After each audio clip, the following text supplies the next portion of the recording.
ओम, सब लोगों को मेरे पीछे बोलना है। ओम नमो भगवते वासुदेवाय। बोलिए। ओम नमो भगवते वासुदेवाय। ओम नमो भगवते वासुदेवाय। ओम नमो भगवते वासुदेवाय। ओम नमो भगवते वासुदेवाय। ओम नमो भगवते वासुदेवाय। नारायणं नमस्कृत्य नारायणं नमस्कृत्य नरं चैव नरोत्तमं नरं चैव नरोत्तमं देवीं सरस्वतीं व्यासं देवीं सरस्वतीं व्यासं ततो जयम् उदीरये। ततो जयमुदीरये। नष्टप्रायेषु अभद्रेषु नष्टप्रायेषु अभद्रेषु नित्यं भागवत सेवया नित्यं भागवत सेवया भगवतीरुत्तमश्लोके भगवतीरुत्तमश्लोके भक्तिर्भवति नैष्टिकी भक्तिर्भवति नैष्टिकी।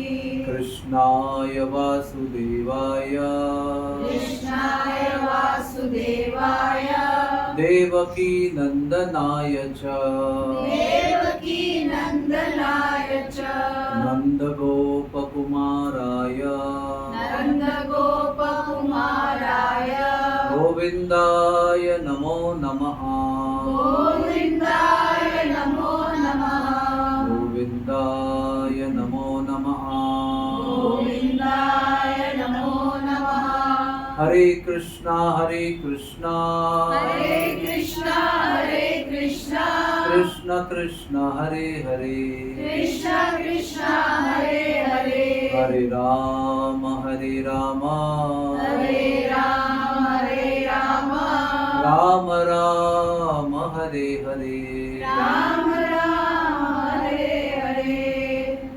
हरे कृष्णा। हरे कृष्ण।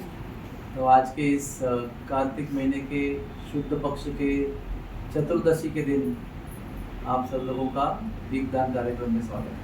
हरे कृष्णा। वैसे तो बहुत ही आनंद का प्रसंग है, लेकिन थोड़ा दुख भी हो रहा है। क्यों?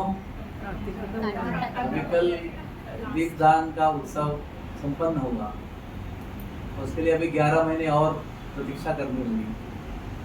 इस दिन इतना आनंद रहा, जहाँ जहाँ गए सब जगह पर दीपदान किया।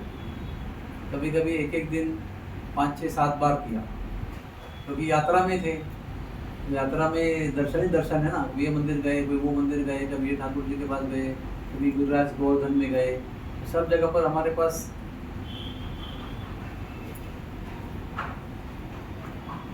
This is ready. इसको खोलना है, टक करके लगाना है और दीपदान करना है। तो इस तरह से बहुत आनंद रहा दीपदान का। कोई बात नहीं, दीपदान का एक बार थोड़ा महत्व तो बताना जरूरी है। दीप जब हम जलाते हैं ना, तो दीप का एक प्रकाश निकलता है, उसको कैंडल पावर में गिनते हैं। फिजिक्स में उसको कैंडल पावर में गिनते हैं। अगर आप 10 दीपक जलाएंगे तो उसका एक 10-20 कैंडल पावर लाइट होगा। आप सबको एक विनती है, गेट की ओर कोई देखेगा नहीं, केवल कथा की ओर आपका ध्यान रहेगा। नहीं तो हर बार आपका डिसकंटिन्यू हो जाएगा। कथा में व्यवधान आएगा, एक लाइन मिस होगी, अगला लाइन पूछते रहेंगे आप। ठीक है ना? आप मुझे वादा करेंगे कि आप वहाँ देखेंगे नहीं। ठीक है? तो ये जितने दीप हम जलाते हैं, आपने एक बार जलाया, किसी ने 2 बार जलाया, किसी ने 5 बार जलाया, किसी ने दीपकों की लाइन लगा दी, तो जितना प्रकाश निर्माण होता है, वो प्रकाश भगवान के असिस्टेंट है, वो उसको लिख के रखते हैं कि आबा जी ने कितने दीपक जलाए और एक जिंदगी में कितने, कार्तिक में कितने दीपक जलाए। तो सारे प्रकाश को गिनती करके रखते हैं और जब जीवन का अंत होकर भगवान के पास जाने का समय आता है तो यहाँ से भगवान के धाम के बीच में जो भौतिक दुनिया है वो अंधकार में होती है और वहाँ से प्रकाश की दुनिया शुरू होती है। तो यहाँ से अंधकार की जगह तक आपको प्रकाश चाहिए ना, तो वो सारे दीपक का प्रकाश आपको वहाँ मिलेगा, तो आपको फल के रूप में दिया जाएगा और आपका यहाँ से इस दुनिया से बाहर निकलने का रास्ता तक जो अंधेरा है वो प्रकाशित हो जाएगा। उसके आगे आप प्रकाश की दुनिया में चले जाओगे। न शशांक को न पावा कहा, वहाँ पर न सूर्य है न चंद्र है, वो सदैव प्रकाशित रहता है, वो भगवान का धाम है। और भगवान कहते हैं तद धामम परमम मम यद गत्वा न निवर्तन्ते तद धामम परमम मम, अर्थात मेरे धाम में जब कोई पहुंचेगा तो दोबारा लौट के यहाँ पर नहीं आएगा। तो वो धाम में जाने का जो रास्ता है वो हमें अंधकार में नहीं चाहिए, हमको प्रकाश में चाहिए। इसलिए साल भर भगवान को दीपक घी का एक दिन में एक बार क्यों ना हो लगाने का अभ्यास रखना चाहिए। तो कार्तिक में फिर नया प्रयास करने की जरूरत नहीं, आपको ऑलरेडी आदत है 11 महीने की। केवल आपको परिणाम एक लक्ष्य बार मिलेगा कार्तिक में, लेकिन आपको आदत बनने से क्या होगा, सहजता से आपके घर में दीप भिगाए हुए रेडी रहेंगे, बनती रहेगी, सब कुछ रेडी रहेगा, कुछ ढूंढने की जरूरत नहीं पड़ेगी। और जो दीपक भगवान को अर्पण करते हैं ना, और समझो कोई अभी माता जी यहाँ बैठी हुई है, वो क्या करते हैं हर प्रोग्राम में सबको दीपक जला के देती है, उसका भी एक अलग लाभ है। वो खुद अर्पण करेगी लेकिन आपका दीपक प्रज्वलित करके आपके हाथ में देंगे और आप जलाएंगे तो उसको एक क्या कहते हैं दलाली मिलेगी, बोनस। हाँ, ये सबका हिसाब किताब शास्त्र में दिया है। यहाँ तक कि इस महीने में ना हम लोग बचपन में पतंग उड़ाते थे रात को, खास महिमा है उसकी। और पतंग आकाश में थोड़ी बहुत गई तो फिर कंदील लगा देते उसको, दीपक अंदर जलाकर कंदील लटकाकर फिर आगे करते थे।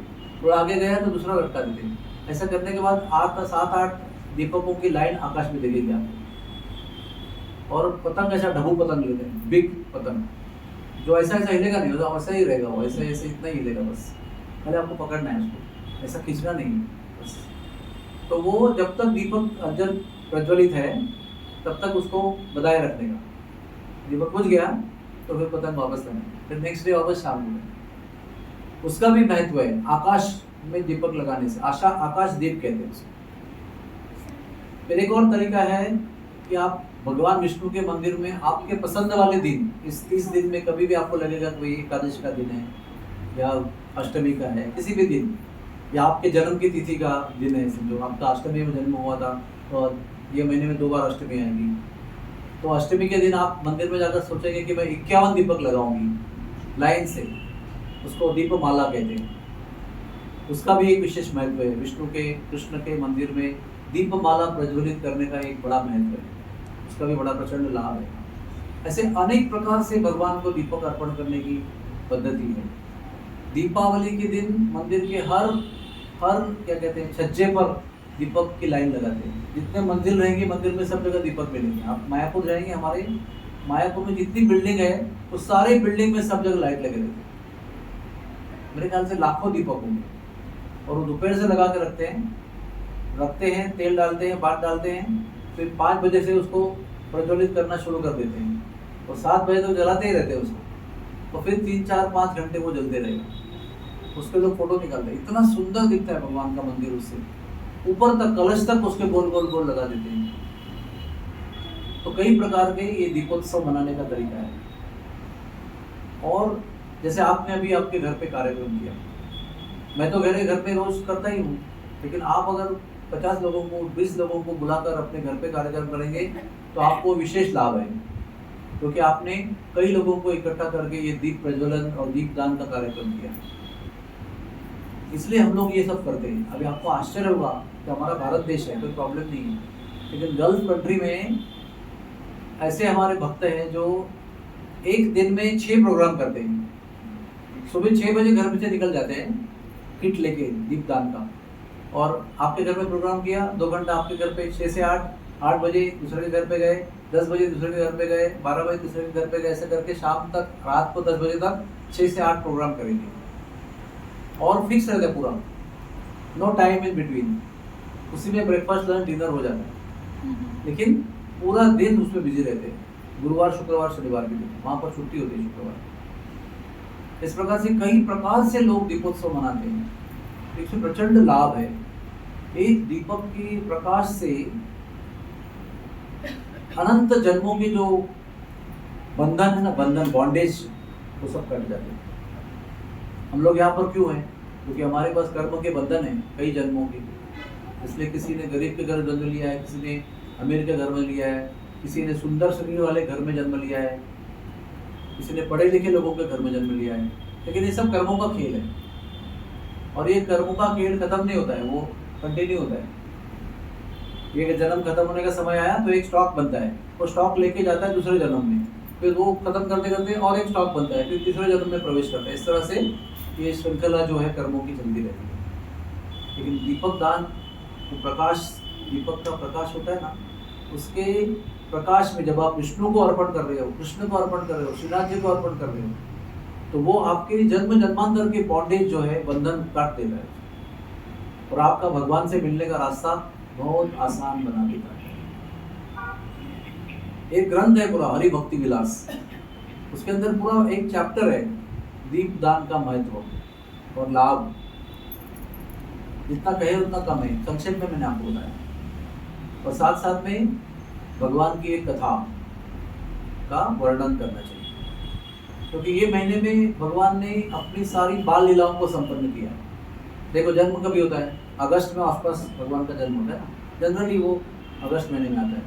कार्तिक महीना कभी आता है? अक्टूबर नवंबर, अधिक मास आया तो आगे पीछे हो जाता है। या तो पहले में वर्ष में भगवान 3 महीने के थे, अगले वर्ष में 1 साल 3 महीने के थे, उसके अगले वर्ष में 2 साल 3 महीने के थे, बच्चे ही थे ना। तो गोकुल में कब तक थे वो? 3 साल 4 महीने तक थे। इसका मतलब 4 साल तो बीता है ना कार्तिक में। तो ये कार्तिक महीने में उन्होंने अपने मन पसंद के जितने भी लीलाएं हैं वो संपन्न किए। और सबसे प्रमुख लीला कौन सी है? जो उनको बांधा गया, वो प्रमुख लीला है सबसे। लेकिन ये एक ही लीला नहीं है, बहुत सारी लीलाओं का उन्होंने संपन्न किया हुआ है। खास करके माखन चोरी की लीला, घरों घरों में जाकर माखन चोरी। तो आज मैंने सोचा कि आपको रामायण और कृष्ण लीला का संबंध कैसे है वो बताएं। सबसे पहले प्रभु रामचंद्र ने क्या किया? राज्याभिषेक उनका हुआ, वनवास समाप्त हुआ, राज्याभिषेक हुआ, सब कुछ ठीक हुआ। तो मथुरा से न्यूज़ आया कि लवणासुर नाम का एक भयंकर राक्षस है, वो वहाँ पर आतंक मचा रहा है।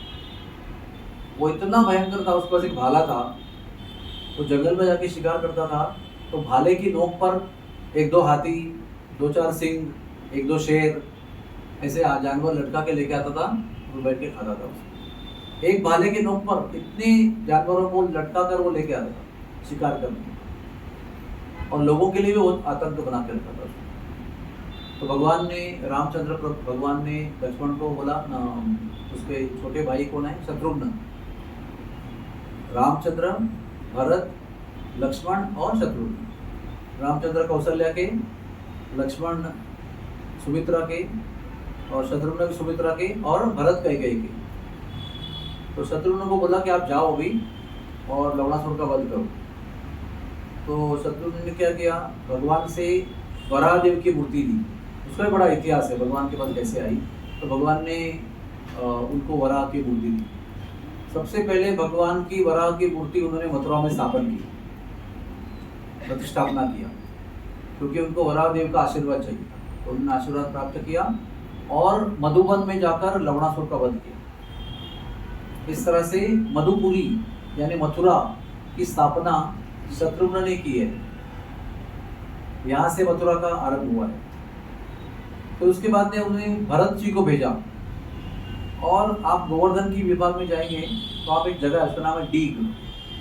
तो डीग का ओरिजिनल नाम है दीर्घपुर, उसका भी अपभ्रंश होके ना लोकल लैंग्वेज में डीग डीग करके डीग बोलते हैं उसको, लेकिन वो दीर्घपुर है, वो भरत महाराज ने स्थापन किया था। आज भी मैं भी इस यात्रा में कई बार वहाँ से गुजरा यात्रा करने के लिए।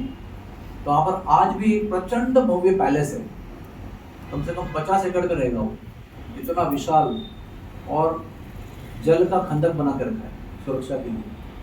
हर 50 फीट का जलाशय है, उसको क्रॉस करके आपको जाना है। तो वो भरत राजा का जो राजमहल था उसका प्रतीक है। और बहुत सारे सुंदर सुंदर कुंड है, बहुत लीला है भगवान की वहाँ पर। तो भरत राजा ने त्रेता युग में प्रभु रामचंद्र की इच्छा के अनुसार वहाँ दीर्घपुर स्थापित किया। उसके बाद में प्रभु रामचंद्र जब भी वनवास में गए, वनवास में कहाँ गए बताइए? नासिक में। हमारा जो नासिक है ना गोदावरी का, वही दंडकारण्य है। वो अयोध्या से नीचे है, अयोध्या उत्तर में है और वहाँ से भगवान दक्षिण में आए, दंडकारण्य में निवास किया। उसके बाद में फिर वो गोदावरी के तट पे आए, रामकुंड जहाँ पर है। तो वहाँ पर जब वो गए तो कुछ ऋषि मुनि उनके बहुत प्रेम में सिद्ध हो चुके थे। तो उन्होंने कहा कि हमको गोपी का स्वरूप लेके आपसे लीला करना है। ऐसा उनका प्रेम सिद्ध हुआ। तो प्रभु ने कहा ये अवतार जो मेरा है वो मर्यादा पुरुषोत्तम का है, एक पत्नी व्रता है, इसमें मैं एक ही विवाह कर सकता हूँ, आदर्श व्यवहार करूंगा मैं। लेकिन अगले अवतार में जब आऊँगा तब ऐसा कोई नियम नहीं होगा, मैं पूर्ण पुरुषोत्तम के रूप में आऊँगा। तो आप सब लोग गोपी बनकर जन्म लेना।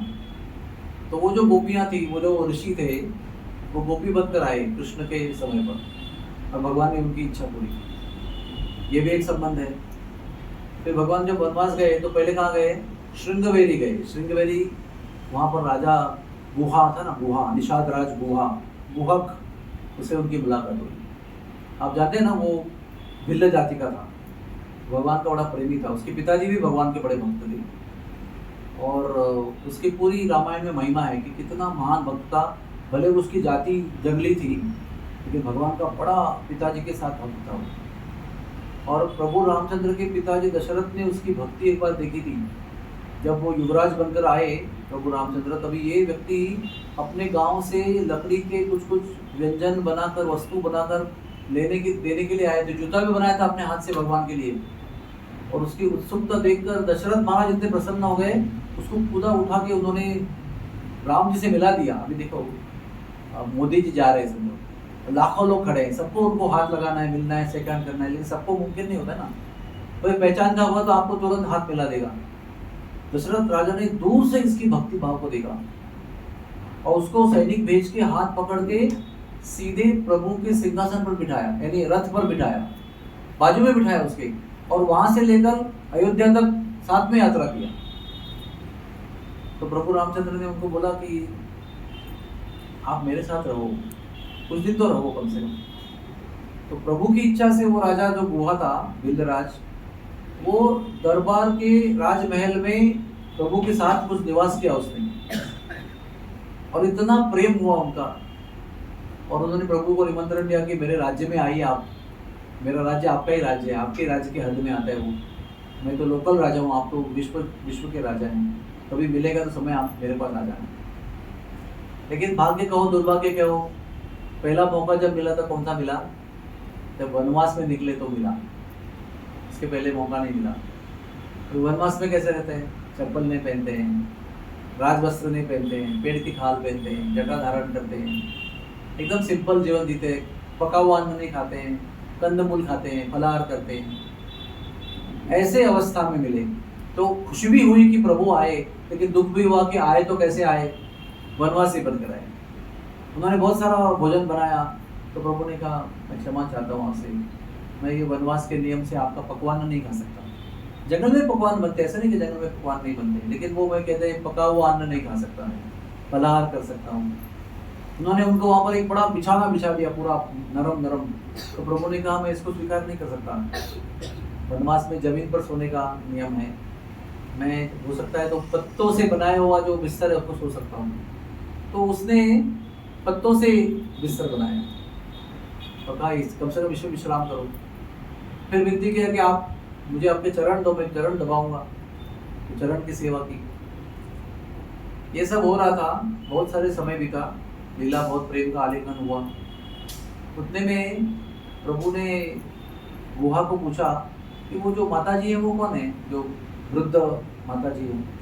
वो तो मेरी माता जी है, मेरे पिताजी भी नहीं रहे लेकिन माता जी हैं।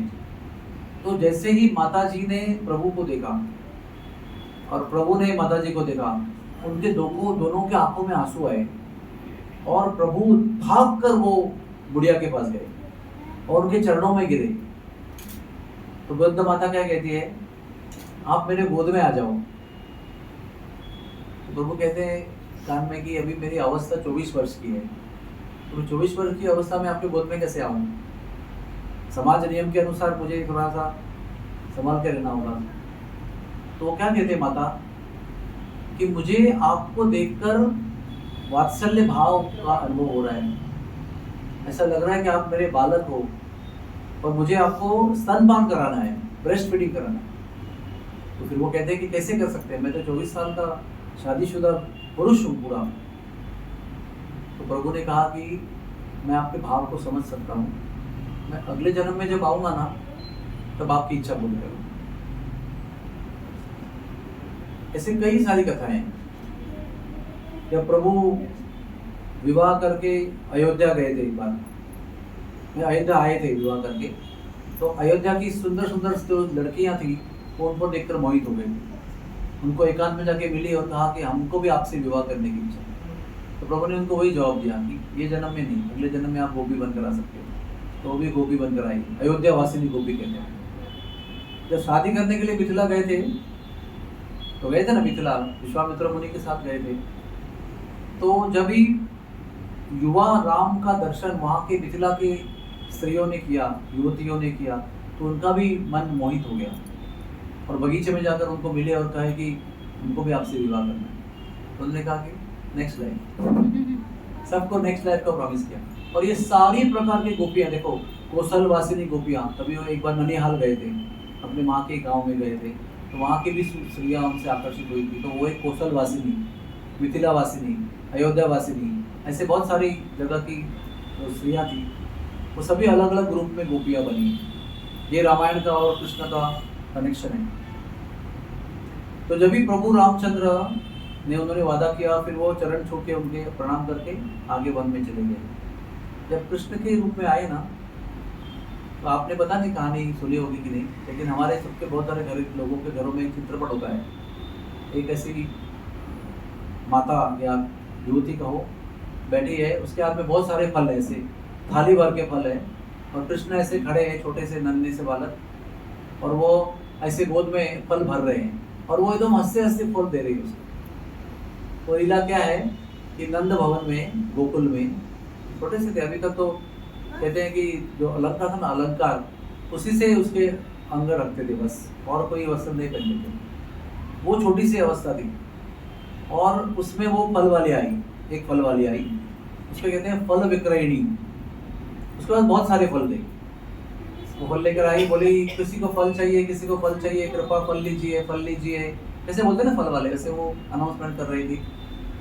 तो कृष्ण ने उसको देखा, बाल कृष्ण ने, कि ये बहुत सारे मेरे पसंद के फूल लेकर फल लेकर आ रहे थे। तो उस समय क्या था, उस समय बार्टर सिस्टम था, यानी आप फल लेकर आएंगे तो मैं चावल लेकर आकर एक्सचेंज करूँगा उसके लिए, या तो फल लेकर आएंगे मैं फूल दूंगा, या तो मैं और कुछ दूंगा, ऐसे आपके पास क्या है वो मैं दूंगा और आपके पास का जो ले लूँगा। तो कृष्ण ने ये बचपन में देखा था कि जब कोई आता है कुछ बेचने के लिए, तो मेरे माता पिता जी जो है वो चावल और अन्य धान्य लेकर आते हैं, उसको बार्टर कर देते हैं। तो कृष्ण ने क्या किया, वो भाग कर अंदर गए, तो जो चावल की गोनी थी ना भरी हुई, उसमें दो नन्हे नन्हे हाथ डाले ऐसे, और मुट्ठी भर के चावल लेकर भागने लगे। लेकिन वो भाग रहे थे तो सब चावल ऐसे से गिर रहे थे ऐसे, उनको पकड़ने को ठीक से नहीं आ रहा था। जब तक वो फल वाले के पास पहुंचे तो कुछ ही दाने दोनों हाथ में बचे थे, मुट्ठी भर के था, सब गिरते गिरते गिरते, तो उसने वो फल वाले के हाथ में दिए। और फल वाली वो उसका जो भाव था बालक का, जो इतना नन्हा, इतना प्यारा सा लुभावना स्वरूप था, वो जब ऐसे दौड़ दौड़ के लेके आने के लिए उत्सुकता से आ रहा है और देने का प्रयास कर रहे हैं, तो उसका मन बहुत मोहित हो गया। उसने क्या किया, उसका हाथ आगे किया तो दो चार दाने गिरे उसके, तो कहीं बाजू में रख दिए, और उसका हाथ ऐसा पकड़ा कि यहाँ सारे फल ऐसे भर दिए पूरे, और वैसे फल पकड़ के अंदर गया। तो मैया ने कहा कहाँ से लाए, तो मैंने चावल लेकर फल लिए ऐसे कहा। लेकिन वो जो युवती थी, माता थी, वो इतनी मोहित हो गई थी, वो दोबारा घर गई और पूरा टोकरी भर के वापस लेके आई। वापस कृष्ण ने कुछ दाने उसको दिए और पूरा फल ले लिए। ऐसे करके बहुत बार हुआ, और कहते 3 दिन तक वो लगातार आती रही, फल देती रही। उसको फल का मोल नहीं मिल रहा था, वो केवल मोहित होकर भगवान को फल दिए जा रहे थे, उसको इतना आनंद आ रहा था फल देने के लिए, उसका मोल मिले ना मिले उसको कोई परवाह नहीं थी उसकी। तो वही थी वो पिछले जन्म की राजा कुहक की माता। फिर उसने उस बालक को बिठाकर स्तनपान भी कराया और अपनी इच्छा को पूरी की, जो उसकी पिछले जन्म की इच्छा थी। इसलिए भगवान के लिए हम जो भी करते हैं ना, कभी व्यर्थ नहीं जाता है, और भगवान का प्रॉमिस भी कभी व्यर्थ नहीं जाता है। भगवान कभी भी अपना वचन भूलते नहीं है। तो वो जो फल विक्रयणी थी, वो पिछले जन्म की राजा कुआ की माँ थी। ऐसे ही वो पुतना थी, उसका कनेक्शन क्या है? वामन देव बलि महाराज की कथा आती है ना, वामन देव ने जन्म लिया, 3 पैर में पूरा जमीन नाप लिया, फिर तीसरा पैर सर पे रखा, पाताल में भेज दिया। वो जब वामन देव जन्म लेकर आए ना, उसकी एक बहुत सुंदर कहानी है कि अभी ये राम कैसे जन्म लिया। तो कुछ दिन रेंगे, कुछ दिन तोतले तोतले बोले, बोलना सीखा, चलना सीखा, विद्यालय में गए, मतलब बाल लीला किया। कृष्ण ने भी बाल लीला किया, राम ने भी बाल लीला किया, लेकिन सभी अवतारों ने सब लीला नहीं किया। नरसिंह भगवान कैसे आए? खंबा तोड़े तो पूरा ग्रोन अप ना, पूरा महापुरुष थे, बालक खड़े बन के आए, फिर माता का दूध पिया सीधे। माता तो माता खंबा ही था उनका, खंबा कोई माता मानते, तो कोई बाल लीला है नहीं। वैसे वामन देव की बाल लीला नहीं है। जिस दिन जन्म लिया ना, उसी दिन 8 साल के हुए वो, इसलिए ऐसे अवतारों को सिद्ध अवतार कहते हैं। यानी जन्म से ही 8 साल 16 साल, व्यास देव 16 साल के हो गए जन्म होते ही, इसलिए उनको भी सिद्ध अवतार कहा गया। तो ये वामन देव जैसे ही प्रकट हुए माता के गर्भ से, तो 8 साल के हुए। उसी समय जन्म होते ही उनका यज्ञोपवीत संस्कार हुआ, यानी जनीव संस्कार। उसको क्या कहते हैं? ब्राह्मण दीक्षा कहते हैं। तो ब्राह्मण दीक्षा प्राप्त हुई, गायत्री मंत्र प्राप्त हुआ, किसी ने कमंडल भेंट किया, सूर्य देव ने गायत्री मंत्र दिया, ब्रह्मा जी ने कुछ दिया, वायु ने कुछ दिया, सब करके पूरा, किसी ने मृगाजिन दिया, किसी ने पट्टा दिया, मेखला, किसी ने दंड दिया, किसी ने छतरी दिया, ऐसे करके पूरा दीक्षा समाप्त हो गया। और वो सीधे उसी दिन जन्म के दिन ही पहुंचे उधर। कहाँ पर पहुंचे? बलि महाराज के यज्ञशाला में पहुंचे, क्योंकि बलि महाराज के छल कपट करके उनको दमन करना था। वो किधर है जगह मालूम है आपको? भरूच। भरूच का असली नाम है भृगु कच्छ, भृगु मुनि का तपस्थली है वो, भृगु कच्छ। तो उसका भी बोलते बोलते भरूच हो गया। तो सीधे वहां पहुंचे वो।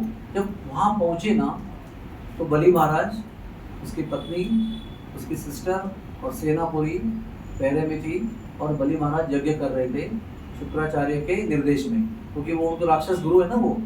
तो बहुत सारे पुरोहितों के साथ ब्राह्मण शुक्राचार्य जो है वो बलि महाराज से यज्ञ करवा रहे थे। तो जैसे ये सुंदर बालक, तेजस्वी, प्रकाशमान, इतना सारा अलंकार, ब्राह्मण बटू का पहना हुआ, छोटे से उम्र का, इसका प्रकाश सब जगह फैल रहा है, ऐसे प्रवेश करता है ना, तो बलि महाराज उठ के खड़े हो जाते हैं ऐसे हाथ जोड़कर। ब्रह्मा देवता आप कौन हो? इतना तेज, आपके क्या पहचान है? आप किसके पुत्र हो? कहाँ से आए हो? तो उसकी बहन जो बाजू बैठी थी, उसका नाम था रत्नमाला। वो उस बहन को ऐसे लगा कि काश ये मेरा पुत्र होता और मैं इसको स्तनपान कराती, ऐसे इसके मन में इच्छा हुई। इतना सुंदर बालक, कभी भी कोई सुंदर बालक आपके सामने आएगा तो आपको 1 मिनट लगेगा कि मुझे भी ऐसा बालक होना चाहिए, I also will love to have such kind of child. तो वो तो अविवाहित थी, लेकिन फिर भी लगा उसको कि ये बालक ना मेरा बालक होगा, तो मैं उसको स्तनपान कराऊंगी। और फिर वो देखती रही। बालक ने बहुत सारी बातें की, आप जानते हैं ना कि मुझे 3 पग जमीन चाहिए। राजा कहता है 3 पग क्यों लेते हो? एक राज्य ले लो पूरा, 1 लोक ले लो, मैं तो त्रिलोक का स्वामी हूँ, 1 लोक आपको देता हूँ। तो वामन देव कहते हैं कि जितना चाहिए उतना ही मैं लेता हूँ, ज़्यादा लेने से क्या फ़ायदा? देखो, ज़्यादा लेने से संतुष्टि नहीं होती है। आपके पास पूरा 3 लोकों का राज्य है, लेकिन फिर भी आप और भी यज्ञ करके और वृंद्र का पद चाहते हो। ऐसा संवाद हुआ ना। फिर वो बोला कि आप तो लगते बुद्धिमान हो, लेकिन बुद्धिमान नहीं हो आप। मुझ जैसे आदमी से आप 3 पग भूमि मांग रहे हो। ठीक है, कोई बात नहीं, अगर आपको 3 ही पग भूमि चाहिए तो आपकी इच्छा पूर्ण करना मेरा कर्तव्य है, ले लो 3 पग भूमि। और संकल्प कराया तो क्या हुआ? संकल्प करते ही इन्होंने ऐसा रूप धारण किया इसका नाम पड़ा त्रिविक्रम। उनका सर जो है वो आकाश में पहुंच गया। वो ऐसे ऐसे देख रहा ना, ऐसे ऐसे ऐसे ऐसे दिख रहा था ना, कहते उसका मुकुट गिर गया नीचे, इतना ऊपर देखना पड़ा उसको, फिर भी नजर नहीं आया पूरा, इतने बड़े बन गए भगवान। फिर बोला अभी ले लो कदम, बोले क्या संकल्प तो किया है, ले लो। एक कदम उठाया तो पृथ्वी के नीचे सारे लोगों को नाप लिया। दूसरा कदम उठाया तो पृथ्वी के ऊपर से ब्रह्मा लोक तक सब नाप लिया। यानी जितना राज्य था बलि का, क्या राज्य था, 14 लोग था ना, 7 स्वर्ग लोक, 1 पृथ्वी लोक और 6 पाताल लोक, नरक लोक। तो ये सभी 2 कदम में नाप लिया। अब बोलते हैं तीसरा कदम कहाँ रखूं? आपने 3 कदम का वादा किया था ना। मैंने भी बोला, आपने बोला, आपने संकल्प किया, पानी छोड़ा। बोले क्या करें, मेरे पास अभी तो कुछ भी नहीं है। मैं एक क्षण के पहले 3 लोगों का राजा था, एक क्षण के बाद मैं भिखारी बन गया, मेरे पास कुछ भी नहीं है। बोले आपको संकल्प किया तो पूरा करना पड़ेगा। तो कहते हैं मैं जो है ना, मेरा अहम अभी बाकी है, तो मेरे अहम के ऊपर आप अपना कदम रखो। यानी मैं अपने आप को अर्पण करना चाहता हूँ आपको, क्योंकि मेरी चीजें मैंने दे दी, लेकिन मैंने मुझे कहाँ दिया, तब मैं मुझे अर्पण करता हूँ। तो भगवान ने सर पर पाँव रखा और उसको सूतल लोक में भेज दिया। लेकिन क्या हुआ ना, उसके बीच में जब 2 पैर दिए जगह, तो ये बहुत, मराठी में कहते हैं नामुष्की, यानी बहुत क्या कहते हैं, एम्बेरसमेंट हो गया। बहुत डिस्कशन हुआ उसमें। तो देवता लोगों ने क्या किया, तुरंत यमराज, ब्रह्मा जी ने, इंद्र जी ने क्या किया, वरुण को भेजा, बोला अपने पाश में इसको बांध दो। आपको शायद पता नहीं होगा, वरुण पाश बहुत फेमस है। वरुण पाश में बंध गया ना कोई, वो छूट नहीं सकता है। एक है यम पाश, एक है ब्रह्म पाश और एक है वरुण पाश। तो वरुण ने क्या किया, उसको अपने पाश में बांध के घसीट कर लेके जाने लगे। तभी वो जो रत्नमाला थी ना, उसको बहुत गुस्सा आया।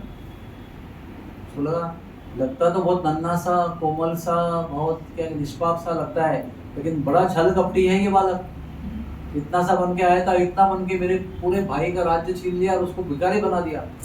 काश मैं इसे विष पिलाकर मार दूं। पहले क्या इच्छा किया था, स्तनपान कराऊं।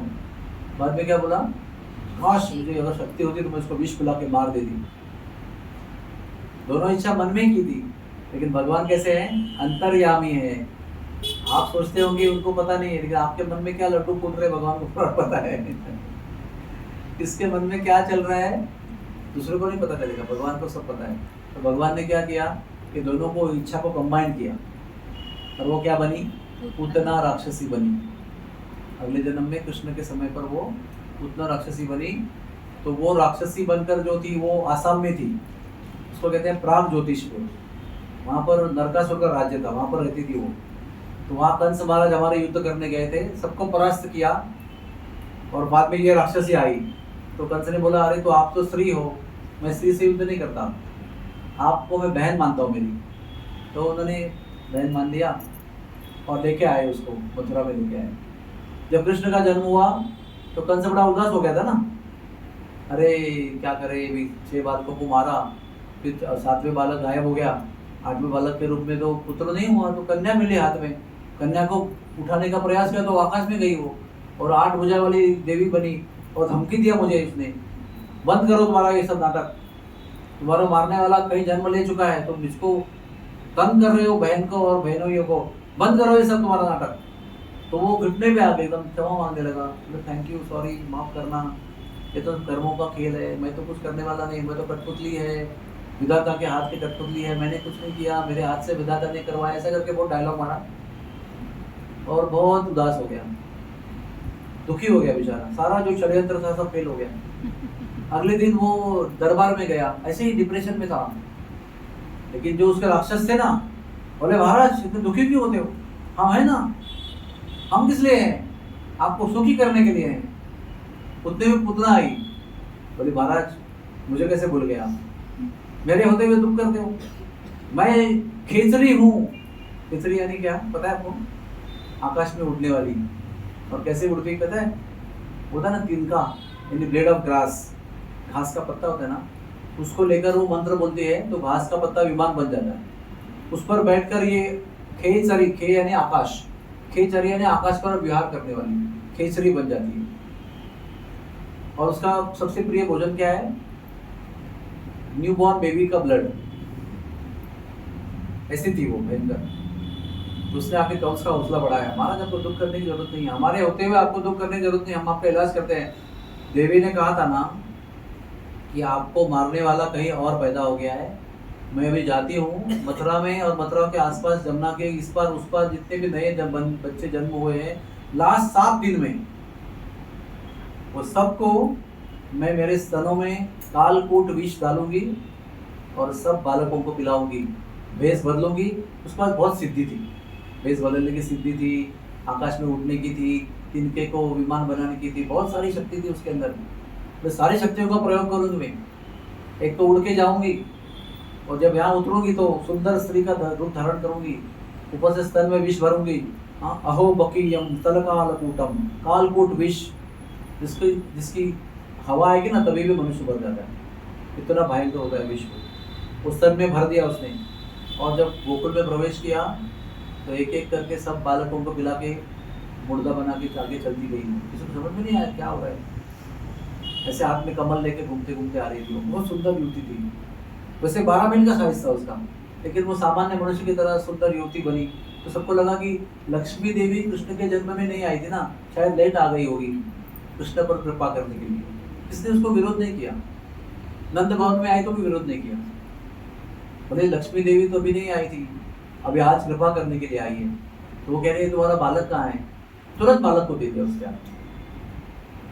तो तुरंत बालक को लेके ना महल के पीछे गई, और एकांत में उसने बालक को स्तन को लगाया। वो कह रहे अभी क्या है, लक्ष्य मेरे हाथ में आ गया। बालक को स्तनपान कर रही है, बड़ा आनंद कर रही है। अभी कुछ मिनट के बाद में खत्म हो जाएगा, कंस को जाकर खुशखबर दूंगी। फिर अचानक उनको दर्द होने लगा, दर्द बड़ा, बहुत बड़ा, बहुत बड़ा। इतना दर्द हुआ, इतना दर्द हुआ, क्योंकि बालक ने पहले विष पी लिया, फिर दूध पी लिया, फिर प्राण भी छीन लिए उसी स्तन से। इतना सा बालक अभी भी जन्मा हुआ है, 6 दिन का है केवल, लेकिन पूरे दूध और विष और प्राण उसने छीन लिए। और वो उसके बाद में इतनी तड़पी, छोड़ बालक, छोड़ करके दौड़ने लगी। बालक तो लटका हुआ है उसके ऊपर, और उतने में वो अपनी सिद्धि विधि से भूल गई। अचानक 12 मील के साइज में आ गई। 12 मील के साइज के ऊपर ये बालक लटका हुआ है, और भी चूस रहा है, और भी चूस रहा है, और भी चूस रहा है। तो इतस्ततः भाग रही है वो, जाके गिर जाती है कंस के बगीचे में। वो भी 12 मील का था, कंस का पूरा सुंदर बगीचा था।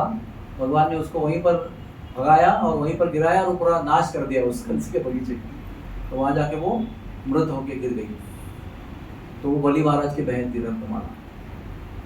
अभी देखिए भगवान की लीला का कैसा परिणाम है। भगवान का स्पर्श जिसको होता है ना, वो कुछ भी हो उसका कल्याण ही होता है। जैसे महाभारत के युद्ध में कितनी सेना मरी पता है आपको? 18 अक्षौहिणी। एक एक अक्षौहिणी सेना में लाखों सैनिक होते हैं। उसका एक गिनती है, इतने पैदल, इतने घोड़े वाले, इतने हाथी वाले, इतने रथ वाले, इतने महारथी, ऐसे पूरा एक ग्रुप होता है। उसको कहते हैं एक अक्षौहिणी। वो बहुत बड़ी संख्या होती है, मेरे ख्याल से 85 लाख उसमें होता है टोटल नंबर। ऐसे 18 अक्षौहिणी सैन्य था, 11 इधर और 7 उधर। उसमें से केवल 7 बचे, बाकी सब मर गए। लेकिन उस युद्ध में भगवान रथ के ऊपर सारथी के रूप में थे अर्जुन की, और सारी मौतें जितनी भी है भगवान के आंखों के सामने हुई। क्योंकि इन सारों की मौतें भगवान के आंखों के सामने हुई, सबको मोक्ष प्राप्त हुआ। वो मोक्ष में भी अंतर है, इक्वल मोक्ष नहीं होता है। अर्जुन का मोक्ष अलग है, और विष्णुदेव का मोक्ष अलग है, और ये जो शत्रु पक्ष के उनका मोक्ष डिफरेंट है। लेकिन मोक्ष सबको प्राप्त हुआ। जीवन मृत्यु की श्रृंखला से सब लोग मुक्त हो गए, क्योंकि भगवान के नजरों के सामने मृत्यु हुई। अभी पुतना का उद्भव कैसा हुआ? केवल भगवान के नन्हे नन्हे कोमल कोमल होठों का स्पर्श होकर हुआ ना। क्या स्पर्श हुआ? होठों का स्पर्श हुआ। इस शक्टासुर को कैसा हुआ? खाली इतने से भगवान के पैर थे, उसका अंगूठा खाली लगा हुआ, तो वो मर गया। तृणावर्त की मौत कैसे हुई? खाली भगवान ने अपने नन्हे हाथों से उसका गला दबा दिया, तो वो मर गया। बकासुर का चोंच फाड़ दिया, किसी के मुंह में हाथ डाला, ऐसे सिंपल तरीके से खाली भगवान का स्पर्श उनको हुआ, बस उस स्पर्श के कारण उनकी मृत्यु जरूर हुई, लेकिन उस जन्म मृत्यु के श्रृंखला से, राक्षस जन्म के पाप कर्मों से मुक्त होकर वो मोक्ष प्राप्ति कर गई। उसी तरह से भगवान ने क्या किया, बहुत विशेष बात है ये, बहुत सुंदर श्लोक है भागवत में उसके। भगवान ने क्या किया, विष लेकर आई थी, लेकिन माता बनकर दूध पिलाने के लिए आई थी, यही भगवान ने स्वीकार किया। मारने को आई थी, डिलीट कर दिया। विष डालकर आई थी, डिलीट कर दिया। राक्षसी बनकर आई थी, डिलीट कर दिया। जितनी भी निगेटिव चीजें थी भगवान ने सब डिलीट कर दिया, और क्या स्वीकार किया, माता बनकर दूध पिलाने आई थी। मार तो दिया राक्षस थी इसलिए, लेकिन सीधे गौलोक धाम में यशोदा का असिस्टेंट, क्या कहते हैं उसको, धात्री। धात्री यानी जो घर में होते हैं सर्वेंट, जो माता के जैसी होती है, नर्स, नर्स के रूप में। धात्री यानी नर्स, यानी परिचारिका। वो माता नहीं होती, लेकिन माता जैसी सेवा करती है। जैसे कि टट्टी किया तो साफ करती है, पेशाब किया तो साफ करती है, नहलाने में हेल्प करती है, खिलाने में हेल्प करती है, बनाने में हेल्प करती है। जो भी मदद चाहिए माता को, वो तत्पर रहती है। उसको नैनी भी कहते हैं हमारी भाषा में, नैनी। वो केवल दूध नहीं पिलाती है, बाकी सब कुछ करती है। तो उस पुतना को भगवान ने, जो पहले बलि महाराज की बहन थी, उसको भगवान ने गौलोक धाम में नैनी बना दिया, परमानेंट सेवा यशोदा की मां। तो भगवान के साथ संपर्क करने वाला व्यक्ति कभी भी उसका जीवन व्यर्थ नहीं जाता। ये न के न प्रकारेण मन कृष्ण निवेशयेत्, किसी भी प्रकार से हो, कोई तरीका हो, लेकिन भगवान से अपना संबंध जुड़ना चाहिए। डायरेक्टली हो, इनडायरेक्टली हो, प्रत्यक्ष शक्ति से हो, अप्रत्यक्ष हो, हमारा संबंध भगवान से होना चाहिए। इस जन्म में वो होगा ना, किसी न किसी प्रकार से, किसी बहाने, किसी माध्यम से, किसी प्रसंग से अगर ये होता है तो हमारा जीवन धन्य हो जाता है। तो ये सब कार्यक्रम क्यों करते हैं, ताकि लोगों का भगवान से संपर्क हो जाए, भगवान की उनको याद आ जाए, भगवान की सेवा में कुछ करें, कुछ सुने, कुछ बोले, कुछ करे, कुछ दीपक दिखाए भगवान को, कुछ प्रसाद ग्रहण करें, कुछ कीर्तन में भाग लें। ये भगवान का मिशन है। भगवान स्वयं भी उसी के लिए आते हैं, लोगों को अपने साथ जोड़ने के लिए। नहीं तो उनको क्या जरूरत है इधर आने की, उनके धाम में कुछ कमी है क्या। लक्ष्मी सहस्त्र शत संभ्रम से भी मानो, अनंत कोटि लक्ष्मियां उनकी सेवा करती रहती। और लक्ष्मी के पास कितना ऐश्वर्य होता है। आपको एक मजेदार बात बता देता हूँ कि लक्ष्मी के पास कितना ऐश्वर्य होता है। लक्ष्मी पूरे यहाँ से लेकर यहाँ तक लदी रहती है गहनों से। और एक लक्ष्मी नहीं भगवान की, लक्ष्मी सहस्त्र शत संभ्रम, यानी 1-1 करोड़, ऐसे करोड़ करोड़ करोड़ गोपियां विष्णु भगवान की होती है, जो वैकुंठ में भगवान की सेवा करने में लगी रहती है। क्या चाहिए आपको, सब रेडी रहते हैं उनके पास। तो एक बार विष्णु का और लक्ष्मी का झूठ मूठ का प्रेम का लड़ाई हो गया। जैसे कभी कभी पति पत्नी ना लड़ते हैं ना, ऐसे रियल में लड़ते हैं, लेकिन ऐसे वाद विवाद करते हैं और आनंद लेते हैं उसमें। तो वो झूठ मूठ की लड़ाई में लक्ष्मी जी का एक कंगन टूट गया। कभी होता है ना, खींचातानी होते ना कभी कभी, उसमें लक्ष्मी जी का एक कंगन टूट गया। लक्ष्मी जी ने नाराज होकर वो टूटा हुआ कंगन ऐसा फेंक दिया। कहते हैं पूरा वर्ल्ड का इकोनॉमिक्स वो टूटे हुए कंगन पर चल रहा है। पूरे ब्रह्मांड का इकोनॉमिक्स जितना भी है। और लक्ष्मी ऐसा एक कंगन नहीं पहनती है, बहुत सारे कंगन यहाँ पहनती है, यहाँ पर भी पहनती है, बहुत अंगूठियाँ पहनती है, पैर में पहनती है, कमर में पहनती है, गले में पहनती है, इधर पहनती है, उधर पहनती है, कान में पहनती है, अनंत अलंकार पहनती है। एक ही टूटा हुआ फेंका तो उसमें पूरा वर्ल्ड का इकोनॉमिक्स चल रहा है। थोड़ी मजेदार बात है कि कितना ऐश्वर्य है भगवान के पास। ऐसी इतनी सारी ऐश्वर्य संपन्न पत्नियां हैं उनके पास, लेकिन फिर भी वो सारे वैकुंठों का, लक्ष्मियों का ऐश्वर्यपूर्ण सेवा छोड़कर गोकुल में आते हैं, चोरी करके मक्खन खाने के लिए। सोचिए आप, अभी मक्खन समझो, मैं मेरे घर पे गया, मैं ऑफिस से घर पे आया, तो जो मैंने फ्रिज खोला, बटर का पैकेट निकाला, बटर लगाया और खाया, तो मुझे आप चोर कहोगे? अरे मेरा ही तो है, मैंने तो कमाया हुआ है, मेरे पैसे से जो लाया है, फ्रिज में रखा है, श्रीखंड रखा है, आइसक्रीम रखा है, चाहे जो उठा के खा लो। तो समझो भगवान ने आप कहीं जाके मक्खन चोरी करके खाया तो चोर कैसे हो गए? तो सब कुछ उनका दिया हुआ है, लेकिन फिर भी वो वैकुंठ का ऐश्वर्य छोड़कर यहाँ चोरी करके खाने में उनको मजा आता है बहुत, क्योंकि गोपियाँ उन पर बहुत प्रेम करती है। उन्हीं के लिए मक्खन मंथन करती है, और मक्खन मंथन करते समय ये प्रार्थना करती रहती, गीत गाती रहती है कि मेरे घर पे आके आज चोरी करे लाला, मेरे घर पे आके चोरी करे कन्हैया, मेरे घर पे आ जाए। ये सोचकर वो मक्खन मंथन करती रहती है कि आज के दिन मेरे घर में पहले आ जाए। तो उनका प्यार चखने के लिए आते हैं। मक्खन का तो बहाना है, दूध दही का तो बहाना है, लेकिन गोपियों का प्यार लेने के लिए वो बालक बनकर आकर चोरी करते हैं। हाँ, कुछ झूठ मूठ बोलते हैं, कुछ लुटुपुटी की लड़ाई करते हैं, उनको उल्टा सीधा कहते हैं, तो घर में जाके बालकों को चिमटा निकालते हैं, कोई कान में पानी डालते हैं। नहीं मिला मक्खन तो उनको तंग करते हैं, गोपियों को सताते हैं, पकड़े जाने पर भाग जाते हैं और अंगूठा दिखाते हैं, तो भेष बदल लेते हैं। ये सब क्यों करते हैं? प्रेम का आदान प्रदान करने, प्रेम को अनुभव करने के लिए करते हैं, नहीं तो उनको यहाँ पर आने की कोई जरूरत नहीं। अपने भक्तों के साथ में प्रेम का आदान प्रदान करने के लिए वो जन्म लेते हैं, लीला करते हैं, माता का स्तनपान करते हैं, माता से हाथ से बंध जाते हैं, डंडा दिखाने पर कांपते हैं, सब कुछ करते हैं। उनको कांपने की जरूरत क्या है? साक्षात भय उनको देखकर कांपता है। वो एक मैया को देखकर कांपते हैं, लेकिन प्रेम है उनका, वो आनंद का अनुभव करते हैं। मैया मैया वो डंडा मत निकालना, डंडा पहले फेंक देना, उसको देखकर मैं डर लगा। तो माता को लगता है कि बहुत डंडा दिखाओगे तो बहुत डर जाएगा बालक, इतना डरना भी अच्छा नहीं, तुरंत डंडा फेंक देती और फिर बांध देती है उसको। ये सारी प्रेम की जो चटपटी लीलाएं हैं उनको प्रकट करने के लिए आते हैं, और उससे लंबा परिणाम क्या है? हम जैसे लोग 5000 साल के बाद भी उसको सुन रहे हैं, उसका आनंद ले रहे हैं, उसकी याद कर रहे हैं। अभी समझो, मान लीजिए कि आपने बचपन में किसी की पेंसिल चुराई थी, समझो आपकी माँ किसी को बताएगी ये मेरी लड़की है ना, बहुत चोर थी जब बचपन में, सबका पेंसिल चुराती थी, ऐसा तो बोलते नहीं है। लेकिन कृष्ण ने माखन चुराया था, आज भी हम चर्चा कर रहे हैं। सोचो कैसे भगवान है हमारे। एक बार वो अपने भक्त की पुकार सुनते सुनते युद्ध से भागे थे, पता है आपको? वो है ना काल यावन, वो आया था आक्रमण करने के लिए मथुरा में, उसके साथ जरासंध भी साथ में आया था, एक के बाद एक। उस समय रुक्मिणी उनको पुकार रही थी कि मेरा विवाह शिशुपाल से हो रहा है, और भगवान रामों को भेजा लेटर लेके, love letter, the first beautiful love letter written by Rukmini और कृष्णा। और वो क्या कहा रहती थी? वो नागपुर, विदर्भ देश, कौंडिन्यपुर, वहां से ब्राह्मण को भेजा रातों रात, रथ में बिठाकर द्वारका में जाके लेटर दिया। लेटर पढ़ के भगवान तुरंत उसी समय वो राक्षस आए आक्रमण करने के लिए। जरासंध को 17 बार परास्त कर दिया था भगवान ने, वही 18वां बार आया। तो क्या डिफिकल्ट है उसको परास्त करना? लेकिन 18वें बार आया तो भगवान भागने लगे उसको देखकर।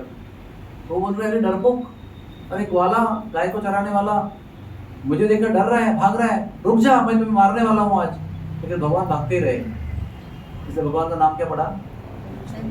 रणछोड़, रणछोड़ राय। अगर हम लोग युद्ध में पीठ दिखाकर भागे तो हमारे घर के बोलेंगे ये सबको जाके, अरे मेरा लड़का देखो युद्ध में भाग गया, ऐसे बोल सकता है? लोग शर्माएंगे कि मेरा लड़का वो युद्ध में गया था लेकिन पीठ दिखा के वापस आ गया। लेकिन भगवान ने एक बार पीठ दिखाया, अभी तक चर्चा कर रहे हैं हम लोग, क्योंकि वो भक्त की पुकार सुनी, इसलिए रणछोड़ का नाम स्वीकार कर लिया। लेकिन भक्त को उद्धार करने के लिए पहले पहुंच गए। उसने कहा था टाइम पे नहीं आओगे तो मेरा विवाह का मुहूर्त आएगा, तो मेरा विवाह शिशुपाल के साथ हो जाएगा, और मेरा अगर विवाह होता है तो वहीं पर मैं हीरा विष खाकर मेरी आत्महत्या कर लूँगी, आप मुझे जिंदा नहीं पाओगे। तो मुहूर्त तो फिक्स था, समय बहुत कम था। कहते भगवान रात को ही निकले, किसी को भैया को नहीं बताया ना मैया को बताया, सीधे अकेले निकल गए और पहुंच गए कौंडिन्यपुर। और जब विवाह होने वाला तो उसके पहले अम्बा का पूजा करने गई थी, तो वहां से उसको उठाया और लेके आए। गंधर्व विवाह कहते हैं उसको उठा कर लेके जाना, उसको गंधर्व विवाह कहते हैं। तो भगवान ने गंधर्व विवाह किया रुक्मिणी के साथ। लेकिन अगर जरासंध के युद्ध से पीठ दिखाकर रण छोड़कर ना भागते तो रुक्मिणी का उद्धार नहीं होता।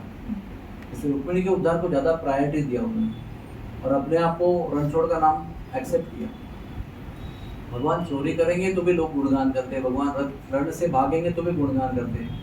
भगवान जो करते हैं उसका गुणगान लोग करते हैं, क्योंकि वो भगवान है, हम लोग नहीं है।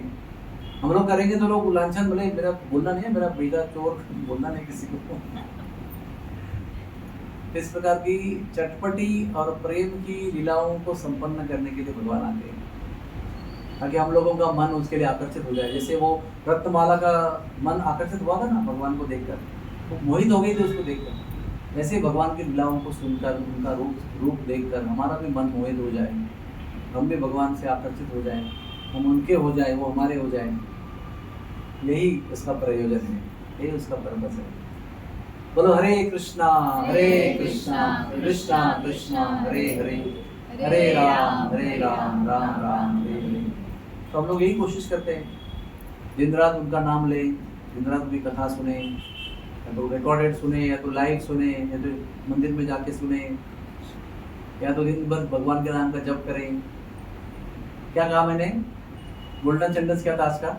ये न केन प्रकारेण मन कृष्ण निवेशयेत्। किसी प्रकार से, इस प्रकार से, उस प्रकार से मन जो है वो कृष्ण में लगना चाहिए। और निवेशयेत् का अर्थ है इन्वेस्टमेंट। आप इन्वेस्टमेंट में हो ना, आपका बिजनेस इन्वेस्टमेंट। हाँ, तो इन्वेस्टमेंट जो है वो हम लोग सब लोग करते हैं फ्यूचर के लिए, लेकिन मन का जो इन्वेस्टमेंट है वो कृष्ण में करना चाहिए। जब मन का इन्वेस्टमेंट कृष्ण में होता है तो जिंदगी का बेड़ा पार हो जाता है। बाकी इन्वेस्टमेंट कहीं भी करो, गणित करो, शेयर मार्केट का करो, उधर करो, सब समाप्त होने वाला है। और समाप्त नहीं हुआ तो आपको छोड़ के जाना पड़ेगा उसको। बच्चे उसका एंजॉयमेंट करेंगे, आपका मेहनत बच्चे फल खाएंगे उसका। लेकिन मन का इन्वेस्टमेंट भगवान में किया तो इस जन्म के अंत में आपको भगवान प्राप्त हो जाएंगे। भगवान ने कहा जिस मन में मैं बैठा हूँ वही व्यक्ति मेरे साथ जाएगा।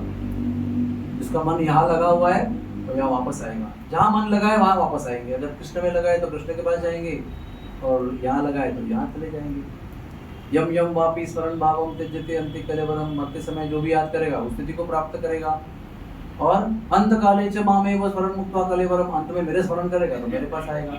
सिंपल फॉर्मूला है, कोई कंफ्यूजन नहीं है। जो जो याद आएगा मरने के समय उसी को प्राप्त करेगा, और भगवान को याद करेगा तो भगवान को प्राप्त करेगा। तो भगवान को याद करने के लिए हमको प्रयास करना है, साधना करना है, नाम लेना है, कीर्तन करना है, भजन करना है, सेवा करनी है, भगवान की भक्ति में रहना है।